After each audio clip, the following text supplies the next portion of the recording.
अध्यक्ष महोदय, दिल्ली विकास कानून में संशोधन करने के लिए जो बिल रखा गया है उसका समर्थन करने के लिए मैं खड़ा हुआ हूं। दिल्ली विकास योजना से यह आशा की गई थी कि वह एक अच्छी और सुंदर राजधानी बनाकर देगा जिससे भारत का नाम ऊंचा होगा, लेकिन पिछले कई सालों के इतिहास में हमने देखा है कि जिन लोगों ने कानून को तोड़ा और जिनकी सिफारिश थी उन्हीं लोगों को छूट मिलती रही।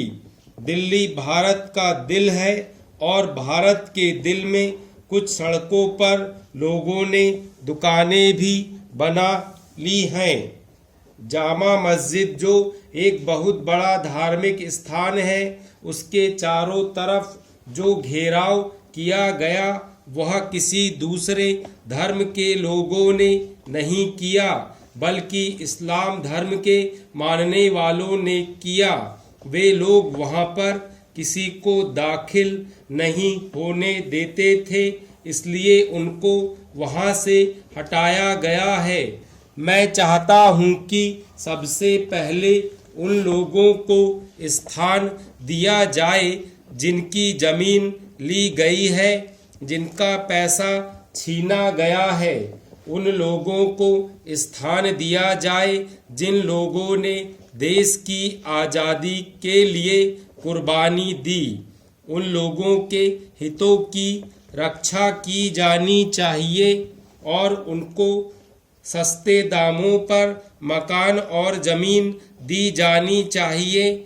ऐसा नहीं होना चाहिए कि आप उन लोगों से 100 रुपए के हिसाब से ज़मीन लें और फिर उनको 200 रुपए के हिसाब से दें।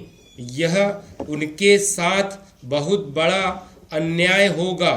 मैं यह जानता हूं कि यहाँ दिल्ली में बहुत से लोग पटरियों पर सोते हैं। दिल्ली विकास निगम के लिए यह शर्म की बात है कि भारत की राजधानी में कोई आदमी सर्दी में खुले आसमान के नीचे सोए। उनके लिए हमें ठहरने का इंतजाम करना चाहिए। उनको पहले स्थान दें, मकान बनाकर दें, उसके बाद अन्य लोगों को दें। इसके अलावा वे लोग भी हैं जो देश की आज़ादी के लिए जेल में गए और लड़ाई में लड़े।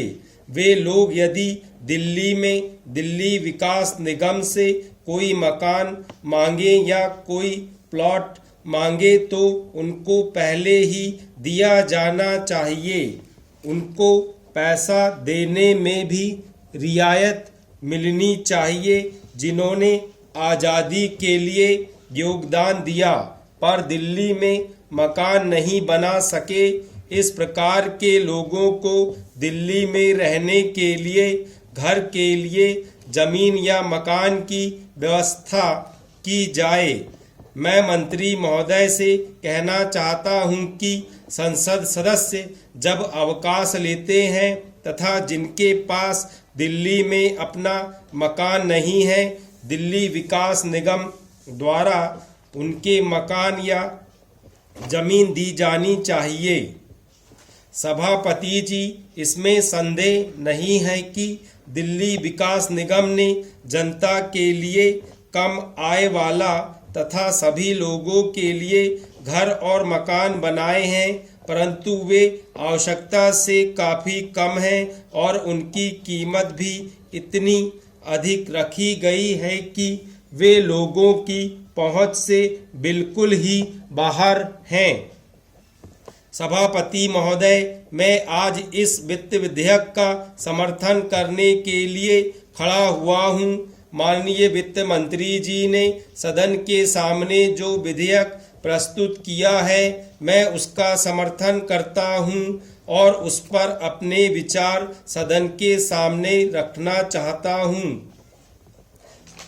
हमारे दल की ओर से और विरोधी दल की ओर से इस विधेयक के बारे में बहुत सी बातें कही गई हैं। मैं उन बातों को ध्यान से सुना है और उन पर गौर किया है। जहां तक देश की अर्थव्यवस्था को सुधारने का प्रश्न है, मैं समझता हूं कि काफी मात्रा में इस विधेयक के द्वारा यह प्रयास किया गया है। माननीय वित्त मंत्री जी ने बहुत सोच समझकर इस बिल को प्रस्तुत किया है और देश की अर्थव्यवस्था को सुधारने के लिए जो भी संभव हो सका है वह उन्होंने करने का प्रयास किया है।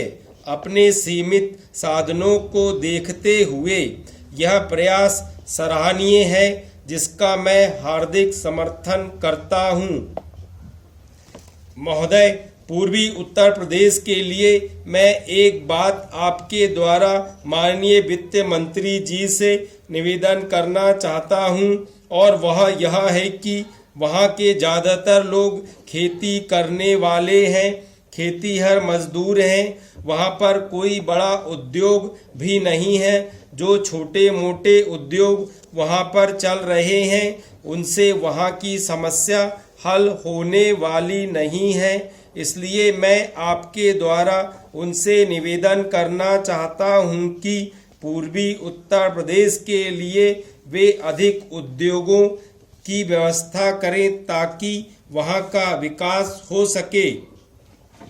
इसके साथ ही साथ मैं यह भी निवेदन करना चाहता हूं कि पूर्वी उत्तर प्रदेश के इलाके में गंडक योजना केंद्रीय सरकार द्वारा चलाई जा रही है। अगर उसमें बिजली पैदा करने की योजना जल्दी से जल्दी तैयार हो जाए तो वहां पर ज़्यादा से ज़्यादा उद्योग लगेंगे और वहां का विकास होगा। श्रीमान, उत्तर प्रदेश में चीनी की मिलें बहुत अंधाधुंध तरीके से बनाई गई हैं। वहाँ का किसान गन्ना भी पैदा करता है और उस गन्ने को ले जाकर वह चीनी मिलों को दे देता है। लेकिन यह खेद की बात है कि जितनी मेहनत करके किसान गन्ना पैदा करता है, उसका एक तो उसको उचित दाम नहीं मिलता है।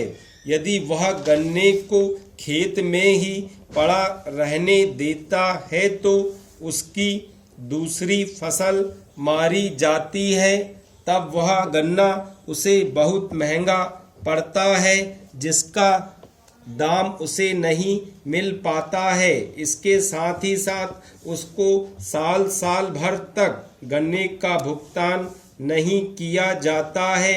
इसलिए वहाँ पर सरकारी मिलें बनाई जाए तो वहाँ के गन्ना बोने वाले किसानों को लाभ मिलेगा।